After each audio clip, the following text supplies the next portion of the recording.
Hey guys, LevelCap here, and today in gaming, the end of Warzone Season 2 is here. Overwatch's director leaves Blizzard, Microsoft made some big announcements, and much more.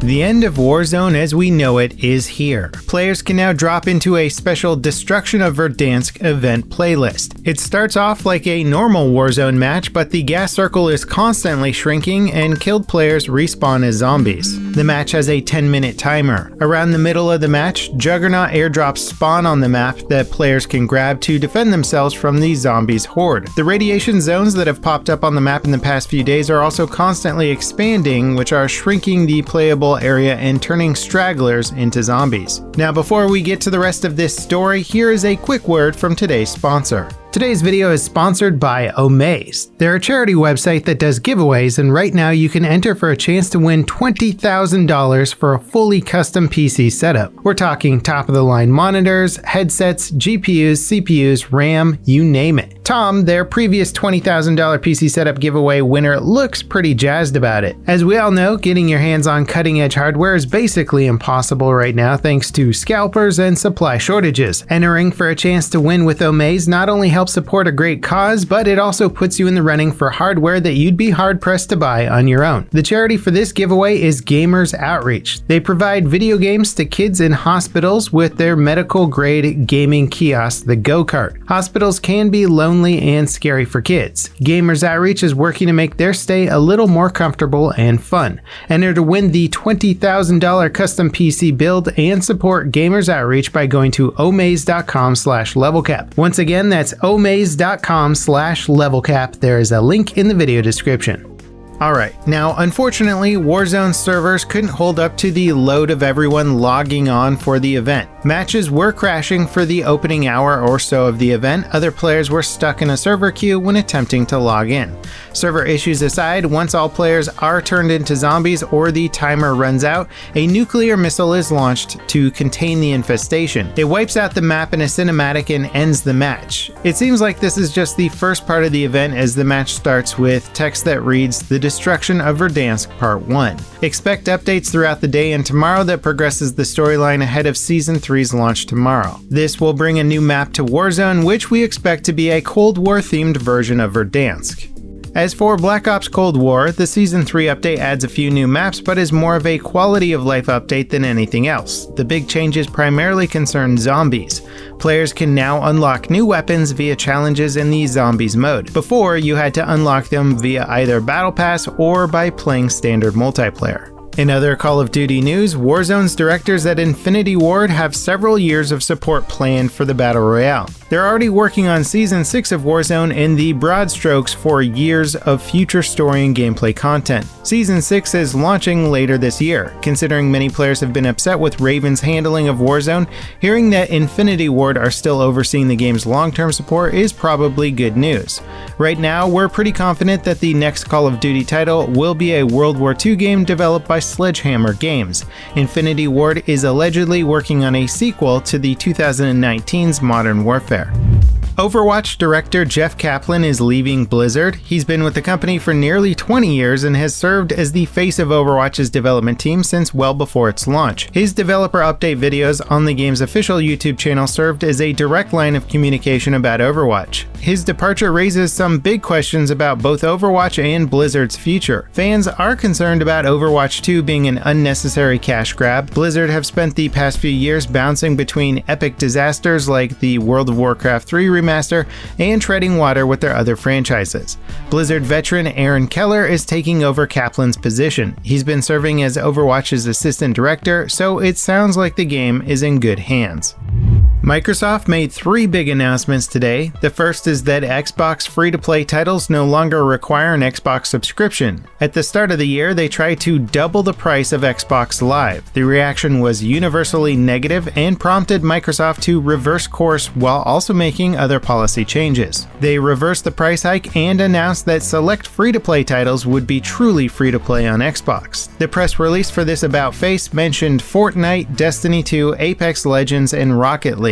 They're rolling out this change for all Xbox users today, but the list of games has gone from 4 to well over 50. Some highlights are Warzone, Crossout, Enlisted, Hyperscape, Path of Exile, Roblox, and Warframe. Microsoft's second announcement is that they're rolling out a new SDK for DirectX 12. Part of why DirectX 12 has taken so long to see widespread adoption is that it requires players to have the latest version of Windows 10. The benefits of DirectX 12 are massive. It offers direct hardware access, ray tracing features, cutting-edge performance, and more. The new SDK will be an optional install that Windows users can download.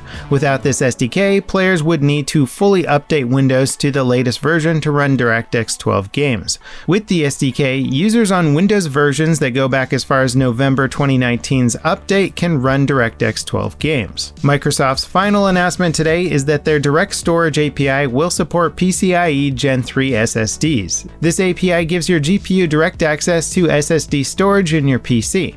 It dramatically improves load times and streaming performance. The PlayStation 5 and Xbox Series consoles both utilize similar technology to offer quick resume features. What makes this API such a big deal is that storage is already so fast, the only bottleneck for transfer speeds is the software responsible for moving the data. Direct storage will relieve a massive bottleneck. The fact that PCIe Gen 3 devices will benefit from it is also huge. PCIe Gen 4 SSDs are still very expensive, making them impractical considering the benefits of such fast storage would typically only apply to high bandwidth use cases like storage servers or virtualization.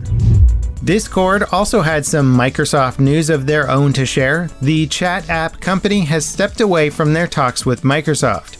Discord put themselves up for sale recently and were in negotiations with Microsoft for a deal worth $10 billion. They reportedly backed out of the deal and opted to go with a public offering instead. That means they'll become a publicly traded company with shareholders. Veteran game studio Aspyr are reportedly working on a Star Wars Knights of the Old Republic remake. Aspyr handled the game's iOS port and ports of Republic Commando, Episode 1 Racer, and Jedi Knight for the Nintendo Switch. Knights of the Old Republic is one of the more beloved Star Wars games out there. It's unclear how far Aspyr are going with the remake. It might be a total overhaul of the original game with modern assets and gameplay, or it could just be a faithful remaster designed for modern systems. Either way, it's great to hear such a legendary title is potentially getting a second life.